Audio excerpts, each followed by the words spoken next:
Alors les bonnes conditions de vol pour les montgolfières se trouvent dans 3 dimensions. La première dimension, c'est que quand on vole en montgolfière, on a besoin de repères au sol. On navigue pas dans le brouillard ni la nuit. Les repères au sol, ils se trouvent dans le discours de l'entreprise. Une autre dimension, c'est le cadre de vol. On ne doit voler que dans une zone où on connaît bien l'aérologie. Ça se retrouve dans l'entreprise, dans la dimension dite de l'autorité de l'entreprise. Par ailleurs, une montgolfière a besoin d'une météo à court terme. Dans les 2 heures qui viennent, quel temps fera-t-il? On espère pas trop de vent et pas trop de pluie. Et ça va se trouver dans ce qu'on appelle le projet d'équipe. Projet d'équipe, autorité, discours. Les caractéristiques de ces éléments qui vont stabiliser le vol des montgolfières, ça doit être les suivants. Le discours doit être le plus clair possible et ne pas contenir de paradoxe. Un paradoxe, ça crée des risques psychosociaux, toujours pareil, de l'ordre de l'angoisse ou de la dépression ou de la rupture du lien avec l'entreprise. Un paradoxe, vous savez ce que c'est, dans l'exemple d'un discours pas clair du tout, vous montrez une pancarte à quelqu'un qui dirait « Ne tenez pas compte de ce panneau ».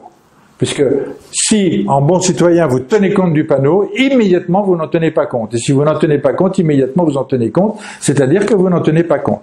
Normalement, si vous êtes un être normalement constitué, au bout de 20 secondes, vous avez les fils qui se touchent et vous êtes assez mal, un petit peu perdu, un petit peu en doute par rapport à votre identité professionnelle. C'est ce qui arrive quand le discours n'est pas clair.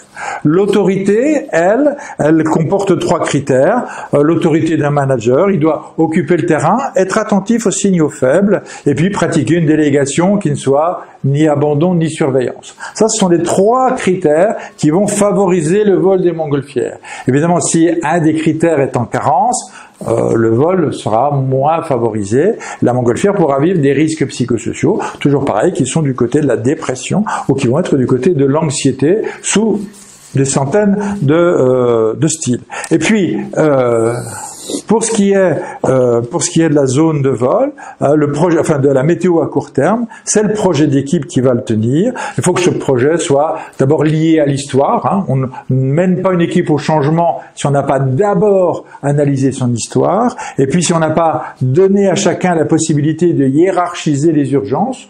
Quand le stress commence, quand on dit « je veux tout de suite, maintenant et même pour après-demain »,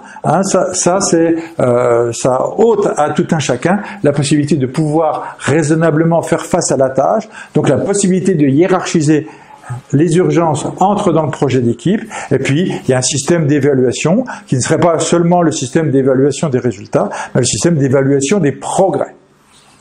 Voilà. Vous avez ici l'ensemble d'un modèle qui permet d'intégrer tous les risques psychosociaux. Et maintenant, on va voir comment est-ce qu'on pourrait faire.